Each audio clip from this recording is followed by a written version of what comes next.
Hey, I'm here. I'm a little late. Hope everyone is doing well. So I have a couple of things I'm going to talk about tonight. We got the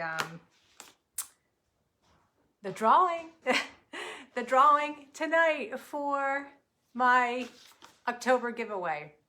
And then I'm also going to do a little AMA if people show up. So ask me anything about my art.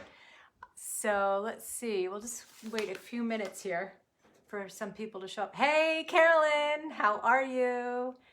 So yeah, I don't know. I feel like I'm kind of winging it tonight. This month just flew by. I don't know if anyone else is like that, but I just feel like this October, hey Marty, this October was like warp speed. Does anyone else feel that way? And here I am. I'm back. I'm back in my wool sweater. Did we have summer?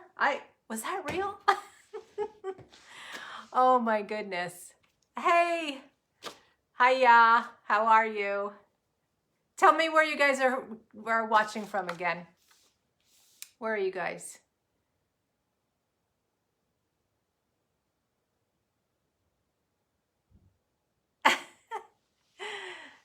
Is there anyone from Maine on here yet? Nope. Okay.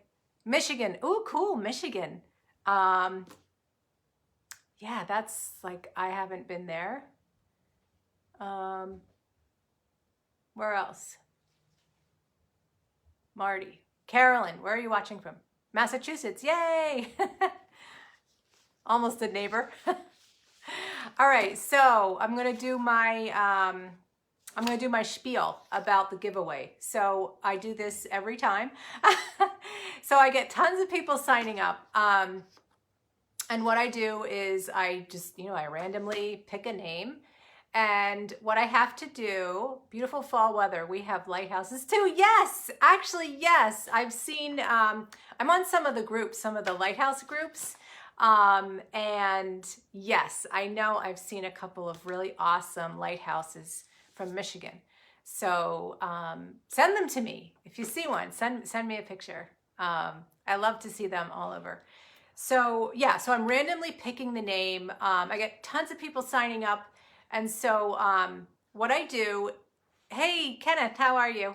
What I do is I pick the name, and then, these giveaways are just, it is what it is, right? So you have tons of people who sign up, and then it's weird. Sometimes I don't know if they forget or what, but I'll send the email and then I won't get anything or whatever. So what I have to do is I'm going to say it's 24 hours after I announce. And if I don't hear anything from the winner, and what I do is I'm going to post it. I email them, and give them a lot of chances. Anyway, so 24 hours after the winner, if they don't claim it, then I'm drawing again. So yeah, so it's like if you don't win, you might have another chance. So that's that. Okay, so I'm going to announce this month's winner is and I hope I get this right. Valerie Weigel, Weigle. So Valerie, you are the winner for the October print giveaway, and so it's free choice. So you can go to the website and pick any image you want. Next month is gonna be something different. I'm gonna switch it up a little bit, and I think I'm gonna probably move up from the 8x10 fine art print is what I usually do, an 8x10 giclée. So next month, I think I'm gonna pick something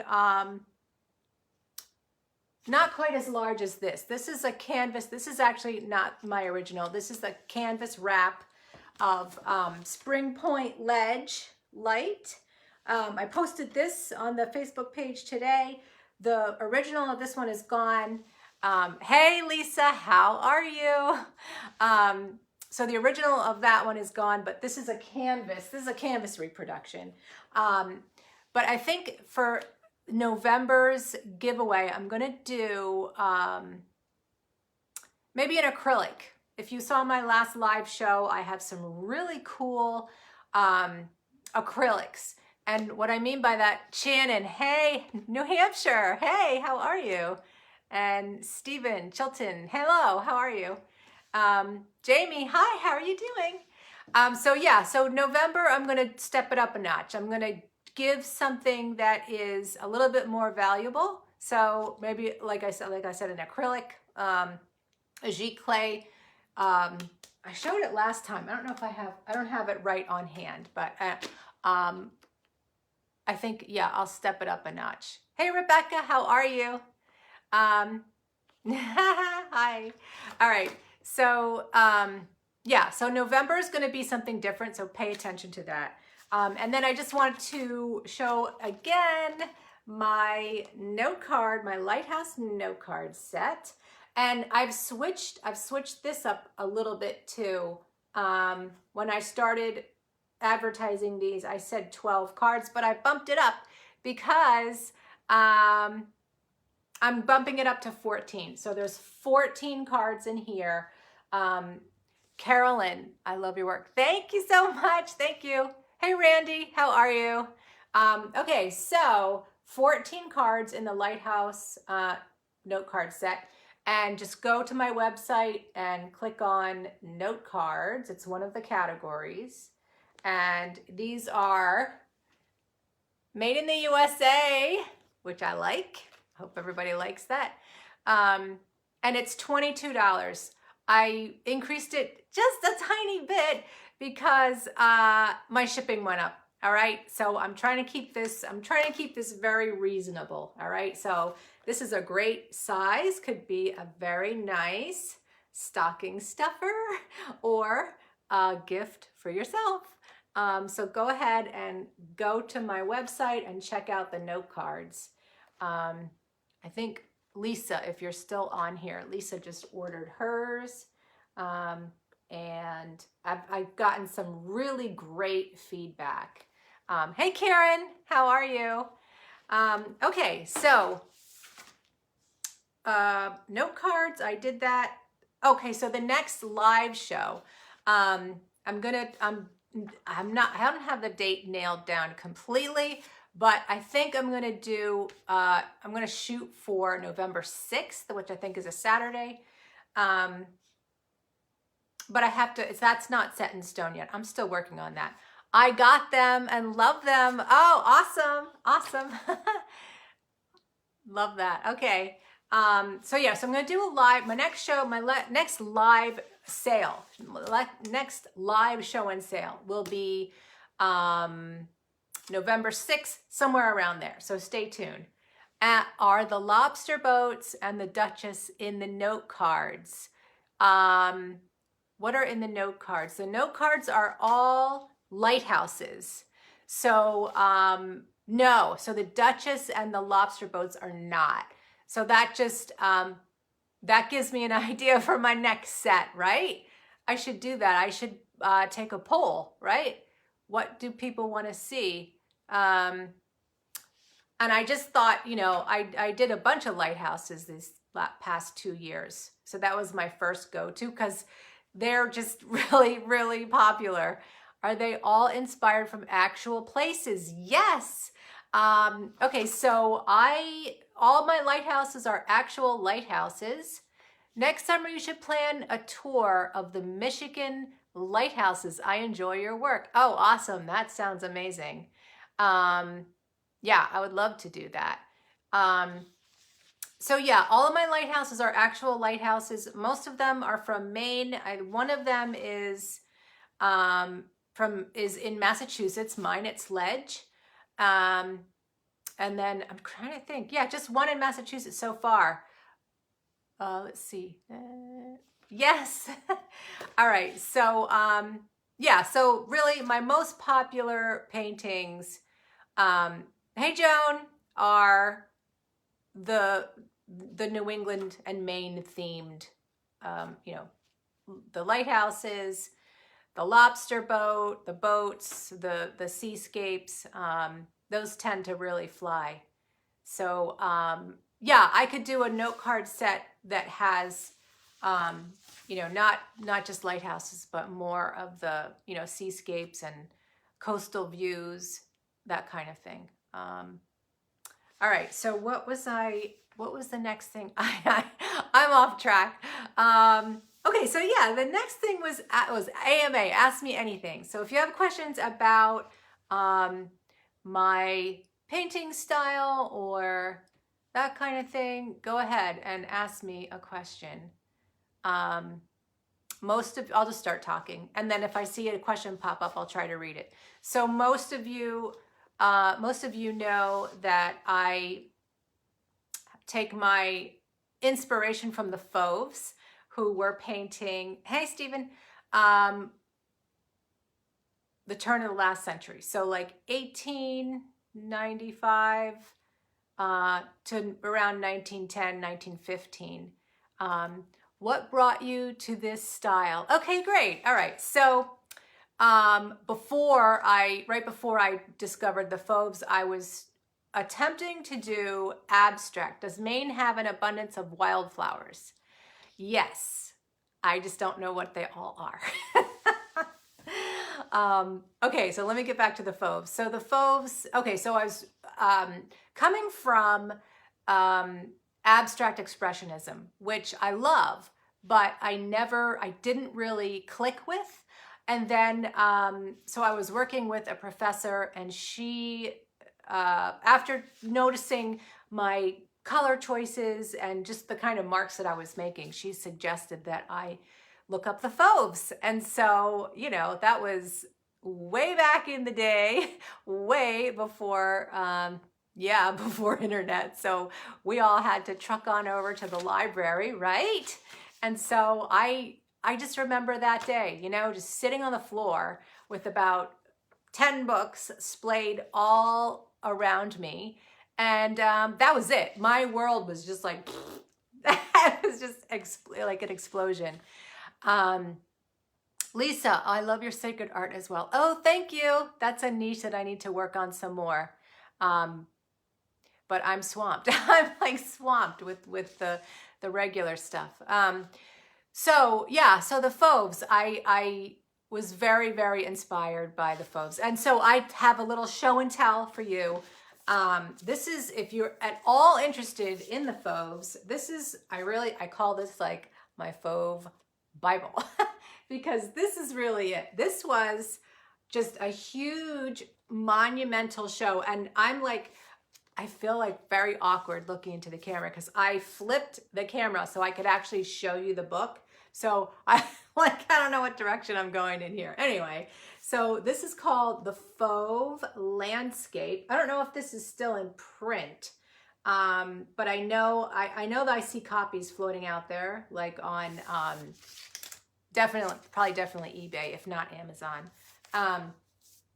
So yeah, this was a huge monster retrospective show that was put on by, it was 3 museums working together. It was the MoMA, Museum of Modern Art. It was one out in California. I can't remember the name of that one. And I think the Royal Academy. Anyway, but this is really, and I'll just show you. Actually, you know what? I was actually peeking through this earlier tonight, and I have this painting here. Okay, this is by Durane, which is, he's considered one of the main Fauves. Okay, so I'm going to show you this picture. All right, this is called Little Mediterranean Port. Okay, right here. I think you can, whoops, not that one. Sorry, no, I gotta stand up. This is kind of, not that way, this way. There we go. All right, so this picture here is very monumental. Like, I remember looking at this, and this would be like, this show was 1990. So I would have started my style around 2000, between 2000 and 2005. That's when it really started going. But this picture here, I remember distinctly looking at this picture and going, oh my gosh, I need to paint like that. And so, of course, that's a very long, that's a very long process of, you know, looking at something and saying, oh my gosh, that style is just so amazing to me. So from that thought to actually being able to execute is, yeah, that's a long and painful process. But yeah, so Andre Durane is probably one of my favorites. Now, everybody knows Matisse. Here's a piece of his. Matisse is considered the founder of the Fauves. This is probably not a piece that most people are familiar with, but you can see here he's kind of working in that pointillist style. And of course, you know, there's so much overlap with these painting genres. I just did a post, well, I did a post recently on Seurat. And these guys all knew each other. These guys all, you know, met and painted together.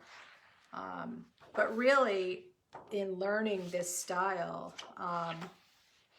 books like these, I just really spent a lot of time with. And so here's another one. Here's Andre Durane. Again, I just think he's probably turning out to be my favorite. This is another, you can look up this port of, I'm going to butcher it. It's French and I can't speak French. It's Color. Landscape by the Sea. But see, what I like is, what really attracts me is the ability to capture a scene and really just kind of distill everything down to just the basic elements and nothing more, which is that, to me, that goal is so, that is what I'm going for. And I look at this art, I don't know if I'll ever really get there. And I guess that's like the exciting part, is just keep on working. I feel like I love the style that I'm working in. I feel like I want to be loose. That's my goal. I don't know if I'll ever get there. I mean, I look at this, you know, something like this. This is so loose. Sorry, trying to get this right. This is so loose. This is just like, yeah, it just looks like they walked up to the canvas and just done. Maybe it's not that way, but that's what it looks like to me. So that's my goal. Let's see, here's another. Looking at the picture behind you, it reminds me not only of pointillism, but also a mosaic, and even lends itself to, oh, I gotta see if there's more here. Stained glass, yes. Okay, that was Rebecca. Oh, thanks, Rebecca. Yeah, so pointillism, right. So pointillism was kind of like a sub, it's not a, okay, let me get my terminology straight. It's not a genre, it is a genre, but very small. So it'd be considered like a subset of the Fauves, although it came like before, like right before the period that is considered the Fauves, right? And of course, it can drive you nuts because there's so much overlap, right? Another one, and I'm always discovering more. Like there's a recent discovery of mine was Giovanni Giacometti. Okay, so when I say Giacometti, most people think of the sculptor. This is the sculptor's dad. And you can go on my blog. I did do a blog post about him. Beautiful painter. Oh my goodness. And really a lot like the pointillism, not as refined as Seurat, but more loose, right? And he did tons of paintings of the Swiss Alps that are just breathtaking, right? So I look at his work and I think, oh wow, that is definitely Fauve, but he wasn't considered a Fauve, right? So there's just, you know, some technicalities there. And yes, stained glass. I have had people comment that my work sometimes looks like stained glass, and mosaic, definitely. One of the in studying art history, when we saw the the mosaics of the, you know, like Pompeii and early Christian mosaics are one of my favorite, absolutely one of my favorite kinds of art. Blue in. Okay. What else? There's so much. This book is really, like, if you have any interest in the Fauves. Oh, look at this one. This is, okay, another one, Maurice de Vlaminck. This is another one. And another good reason to invest in a book like this that is a huge retrospective type is that, you know, you're going to see pieces that don't really come up. It's one thing to sit in front of your computer and look up some of these names, and you'll get a lot of great works, but then they tend to repeat over and over again, right? So this book is just absolutely beautiful. And it really shows a broad range of the Fauves and what they were doing, right? Fauvism has to do with the colors too. Unusual and bold color choices. That was Marie. Yes, absolutely, Marie. So I'm trying to think if it was, I believe it was 1905. And I'm sorry, I don't speak French, and I always butcher it, but it's the Salon d'Automne in 1905, where a lot of these Fauves had their breakout show, and they were dubbed Fauve, which is like wild beast, because the colors that they used. And I've heard that maybe a reason was that these color pigments were just coming as paint in a tube, right? So we all take this for granted. We've got the paint in the tube, just squeeze it out onto your palette. But back then, I guess they were just coming out with the pigments in, like, ready-made in the tube. And so people think that that may have been one of the reasons that they thought, oh, okay, we could just use this color. Another one possibly was the advent of photography. The fact that all of a sudden everyone had cameras, right? So it's like, we can just snap. Well, not snap, okay? It was a little more involved in that in the beginning of photography. But the fact that cameras were beginning to be more mainstream, right? And so maybe there was a reaction from the painters who thought, okay, well, maybe we should do something different, right? And so they were, in the beginning, they were very much mocked for these crazy, people thought it was just insane. And a lot of people thought that it wasn't, Carolyn, phone dying, we'll plan better next time. Oh, thanks for coming, Carolyn, it's okay. Okay, squirrel, lost my train of thought.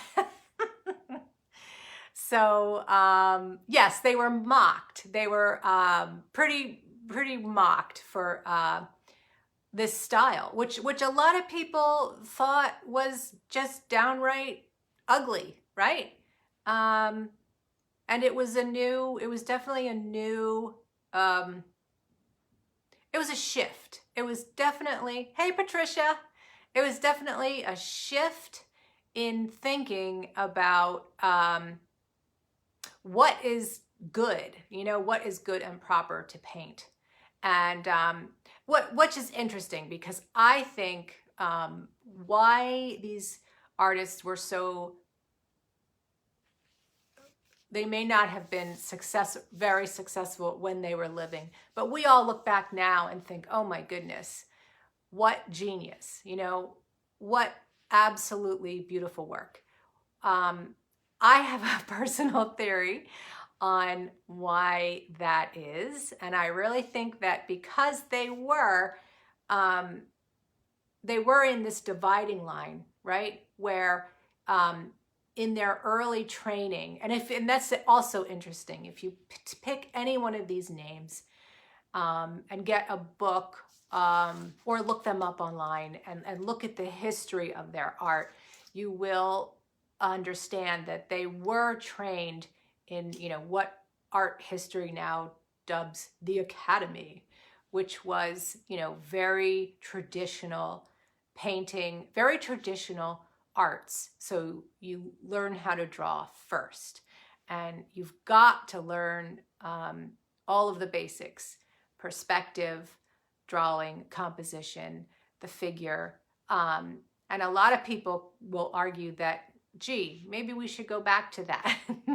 So they had that initial academy training, which I really think gave them a really superb scaffolding from which to leap, right? And I think that is really important. So they had the skills, right? So they had the drawing skills, knowing kind of maybe even mathematically what makes a good composition. So they had that knowledge. And then on top of that, they layered this new style of, okay, well, now we can go a little crazy, right? With our colors and how we're going to lay down the paint. So yeah. Oh, and that question, I can't remember who asked that question about what it's about the color too. Yes. Personally, after having a starting jumping off point of abstract expressionism, so that was, you know, that's a discipline of form and color, right? So form and color are paramount. There is no subject matter, right? So you better darn make sure that you've got a really firm grasp on color relationships and, you know, overall design, the composition, even if it's just geometric, or someone like Mark Rothko, who did the beautiful, what's called color form painting. So yeah, the color relationships, that is something that I really worked on a lot. And I feel very fortunate because in my early education in painting, I was just so lucky because I feel like I had painting instructors who were who did have, I just think it was so different back then, because now I'm thinking, you know, when was I in school? I was in school in the late 80s, early 90s.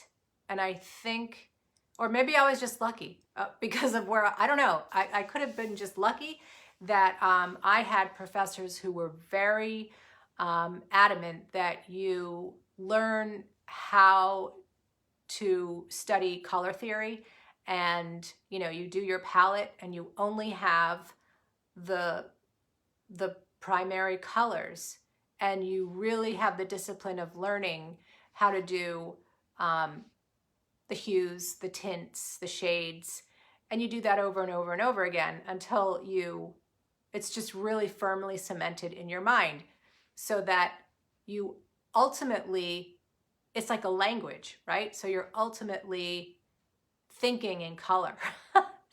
And yeah, so to this day, I feel lucky that I have a very disciplined approach to mixing my colors. So I use white, I use alizarin crimson, I use cadmium yellow pale, I use French ultramarine, I use phthalo blue, alizarin crimson, cadmium red light. I think that's it. I think it's like 6 colors. And then everything else comes from there. I don't use black. I never use black because to me, I don't think, now I'm sure, I'd have to look this up because I don't want to sit here. I don't want to say something that's not true. Thinking in color. Yes, yes. Thinking in color. Yeah, and I do. I had a live the other day where I had this thought about that color definitely is like a language, you know? It's like you have to study and study and study and do and do and do and do. And then, yeah, and in the end, you realize one day, like you're studying a language. I've majored in German, so I'm a language major. So, and I've lived and worked in Germany. So I had that process too of trying to learn a language and then going to the country. And then one day, yeah, thinking, oh my gosh, I'm actually thinking in this language now. So I definitely think that color study is like that too. Yeah. Okay. Any other questions about my process or Fauves or anything? Oh, Fauvism has to do with oh yeah. Are you familiar with the work of Iris Scott? She finger paints in oil on huge canvases. Oh, that sounds cool. She is currently experimenting with moving the paints around with an air compressor. Oh my gosh. No, I can't say that I am familiar, but I will definitely go look that up. Yeah, that's cool. I sometimes I feel like I'm not that creative. You know, I have my little box, you know. That is awesome. Personally, I wouldn't do finger painting. I don't know. I just like that's not my thing. Deborah. Hey, Deborah, how are you? Thanks for joining us tonight. I'm just doing an AMA right now. Ask me anything about my art. So any question, just pop it in there. Hey, Stephen. Any question, just give me a shout. What do you want to know about the Fauves or about my style?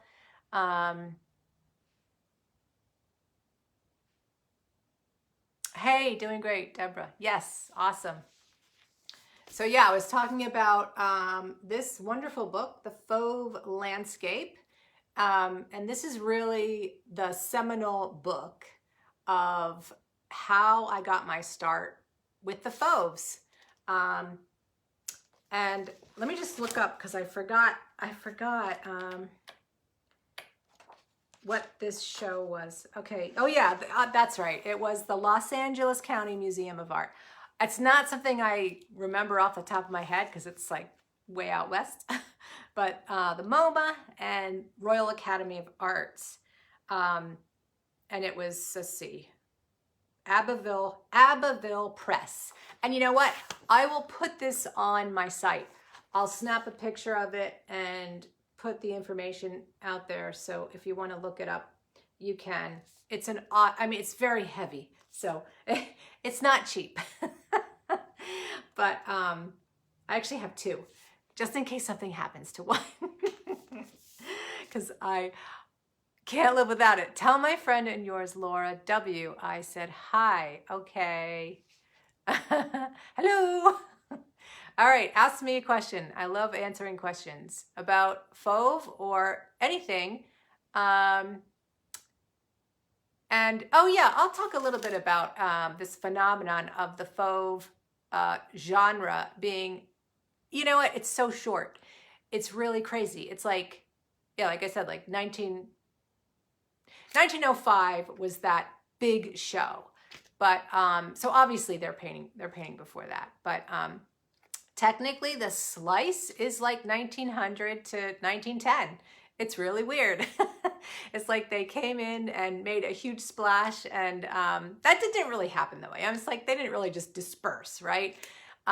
They went into expressionism, and then all the other, right? All the other isms that come after that nope, can't really remember. So yeah, that's my little slice of history. I just love the Impressionists, the Fauves, and everyone that was painting right around then. I love the Fauvists. Deborah, how many canvases do you work on at once? Okay, usually one, because my pieces are fairly large. My comfort zone is like 30 by 40 inches, sometimes larger, depending. But right now I'm actually working on, this is the first time I'm actually doing 2 canvases in tandem. I'm doing 2. I went on a really wonderful lighthouse tour with Friends of New England Lighthouses.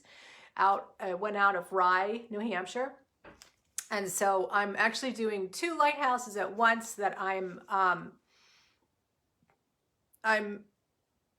painting in tandem, and I think I'm going to offer them as a pair, which is new for me. I don't usually do that. I usually do like one at a time. And then sometimes, depending on how things go, you know how it is. Sometimes you're working on something and it's just whatever. It's just not gelling. And so maybe I'll put it aside and then take out something else. But I'm generally like doing one thing at a time. Yeah. Not really a good multitask creative.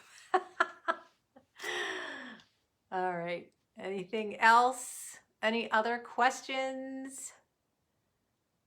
Put in some of your, like, who are your favorite artists? Or your favorite genre, or what, or whatever. Tell me, like this, I can't remember who it was, who was talking about the finger painter. I'm assuming she's a modern, contemporary. Oh, that brings up something good. Yeah. So I have a name for my style. I just call myself a modern Fauvist. And technically, I ask because I get tired of working on the same thing. Oh, okay, hold that thought. Modernism, no, I'm sorry. The term modern versus contemporary. Okay, so technically, in terms of art language or art history labels, modern art is over. Modern art ended in somewhere like 1970, 1975. And so, excuse me.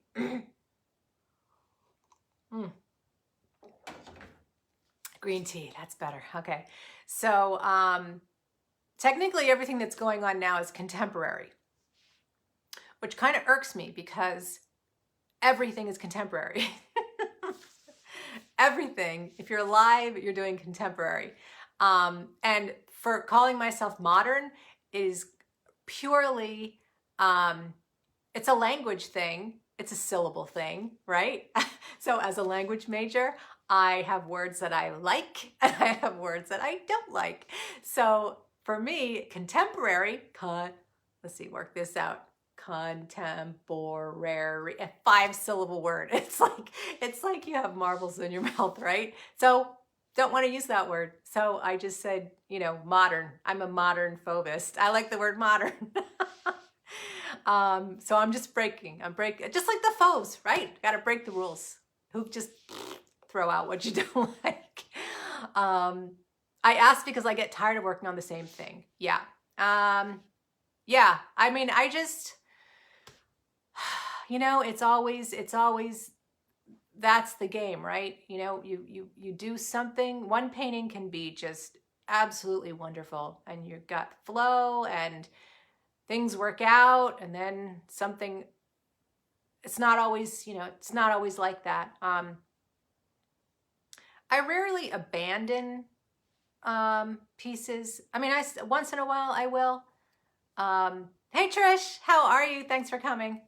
I I generally try to work through something, or just set it aside and just give my eyes a break.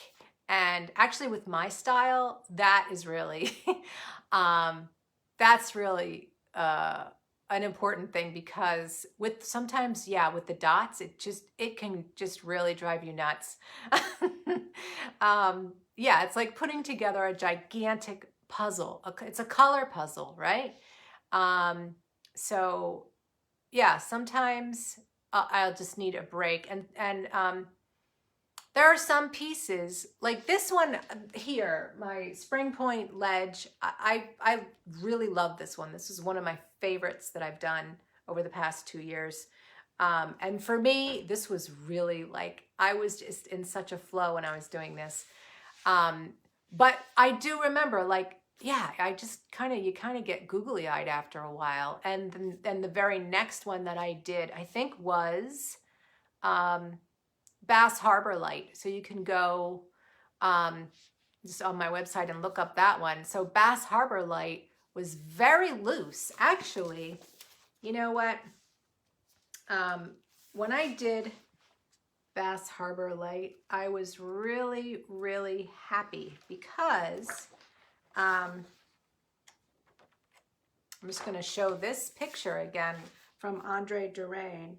Small Mediterranean port. When I did Bass Harbor Light, this is like my Shangri-La of Fauvism, right? So when I did Bass Harbor Light, I had this in my mind. Oh, and if you look at, let's see if you can, I don't know how close I can go without it getting blurry, but you can see the ground color on this one, is kind of like an ochre. And I don't actually think it was a ground color, okay? I gotta look at it again. Yeah, I don't think it was a ground color. I think it was actually just the canvas, because you can see there's like an outline somewhere here. Oh my gosh, I don't know which way I'm going. There's like an outline, like a brush outline. Maybe he was framing it. But this ochre color that is underneath everything, I don't think that was a ground color. I think it was just the color of the actual canvas, like the raw canvas. I'm not sure. I'd have to look that up. But that painting is where I got this idea. Well, no, not exactly, because like I said, I came from abstract expressionism. So the idea of having a ground color was already there, right? And then I was looking at the Fauves, like I said, coming from abstract expressionism. So in my eye was seeing that there was frequently, like they weren't painting on just blank white canvas, because that is, I don't know about if anyone on here is a painter, but to me, just painting on a plain white canvas is so jarring. Like, to me, that would be just like painful. So this idea of picking a ground color and then having that be the basis of the feeling, you know what I mean? I love to paint on red. I love to do a red, like a deep red ground color. I have certain ground colors that I just love to use. I love to use like an ochre color. Oh, like this one. And maybe that's where I got that idea for the ochre, because when I first started, I did a lot, like a darker ochre, like an ochre kind of moving maybe towards a more of a sienna is my huge comfort zone for my ground. And that's the ground that is on this one. So if you look, I'll try to bring it. All right, this is kind of heavy. So I'll just kind of bring it. So you can see, now there's a little sheen to it because this isn't the original. This is the reproduction, but you can see I'm painting on top of an ochre ground color. And so I just feel like, that ochre color is definitely my comfort zone. All right, let's see, what time is it? I think I'm gonna wrap up. So, yeah, once again, I will, oh, who was the winner? What was her name? Valerie. Okay, so I didn't know that. I would have guessed blue. Oh, yes. Okay, so let's see. The two lighthouses that I'm doing right now in tandem actually do have a blue ground color. To me, I love blue. And you can see, I use a lot of blue. For me, blue is actually a more difficult ground color. I don't know why, it just is. Maybe because it's not, I don't know, it's not really neutral, you know? It's definitely cool. And then just balancing the other colors on top of that, I find more difficult. All right, so again, order my note cards. And yes, you know what? Oh, earlier we talked about doing another set. So maybe I'll do a poll. Yeah, I should do that. I should do a poll on like, what would you want? What would you put in a note card set? Okay, so note cards are on my website. Valerie Weigel is the winner. I will, announce it all in the places that I do. I'll do the email and post it on Facebook. And then Saturday, somewhere around the 6th, I have to confirm with my calendar what the best day is. But somewhere around there, I'm going to do a live show from my studio here, and I'm going to do some reproductions. Oh, you know what? Yeah, that was another I forgot. So if you're in Maine, May's Cafe, where I show my work in Bath, is actually open. Again, it was closed just for a brief amount of time because they actually have new ownership. And I was out there yesterday hanging the show and meeting the new owner. He's a super, super nice guy.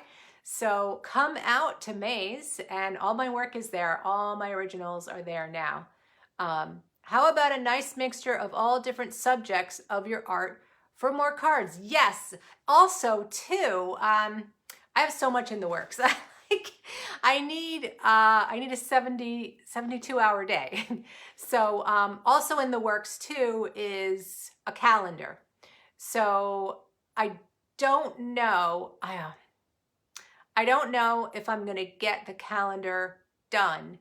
Or all of your animals. Yes, I don't think I have enough animals quite yet. I was doing animals, boy, that was before I moved to Maine, was mostly when I was doing my animals. So that was way before my art was digitized. So I actually have, it's hard for me to, yeah, a lot of them I just made and sold and never got digital files for. So that would be a little tricky. And yeah, so the calendar thing, good news, bad news. Okay, I'd like to try to get the calendar done before Christmas. I might not get there, but I'm going to try. And then I just have to hold myself up. I got to like chain myself to the computer for I don't know, like 2 days to get my calendar thing done. But the good news about this calendar is that whenever I get it done and I put it on the website for you to order, you will be able to customize the dates, right? So I won't make a 2021 calendar or a 2022 calendar.